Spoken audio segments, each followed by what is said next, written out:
Ukraine's leaders are talking openly about the possibility of peace talks. The country's foreign minister says they are aiming to have a peace summit by the end of February. That'll mark 1 year since Russia began its invasion. This comes as Russia claims to have shot down a Ukrainian drone that was nearing one of its air bases. Moscow says 3 of its military personnel were killed by falling debris. Hugo Bachega from our partners at the BBC joins me now from Kyiv with the latest. Hugo, thanks for being here.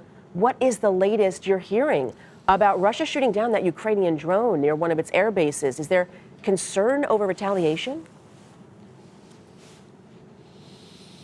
Yeah, hello there from a very foggy Kyiv today.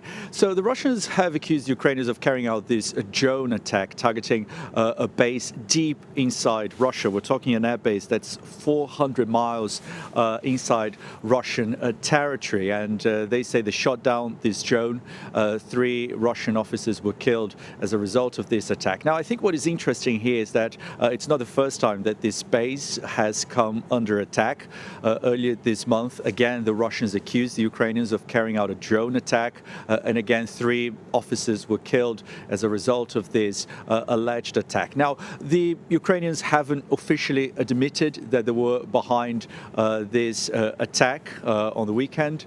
But we heard from a spokesman for the Ukrainian Air Force saying that these explosions were the result of what Russia is doing on Ukrainian soil. So this is a base that the Ukrainians say has been used by the Russian army as a base for bombers to carry out attacks on Ukrainian targets. And we've seen that especially in the last few weeks, that Russia has been carrying out those airstrikes targeting this country's essential infrastructure. So I think the fear of a possible retaliation is that this is incredibly embarrassing for the Russians. Again, an air base deep inside Russian territory coming under attack.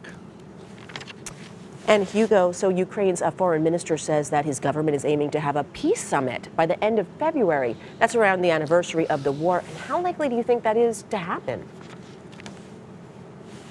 Yeah, this is interesting. This is coming from Dmytro Kuleba, who is the foreign minister here, who gave an interview to the Associated Press. And he said, as you mentioned, that the Ukrainian authorities are aiming to have a peace conference in February. I think the response we've had already from the Kremlin shows how challenging it's going to be to hold any kind of peace negotiations, any kind of talks, because we heard from Dmitry Peskov, the spokesperson for the Russian president, saying that Russia never followed conditions set by others, only our own and common sense. And that's because Dmytro Kuleba has said that before any kind of direct talks between the Ukrainians and the Russians happen, a war crimes tribunal must be set up.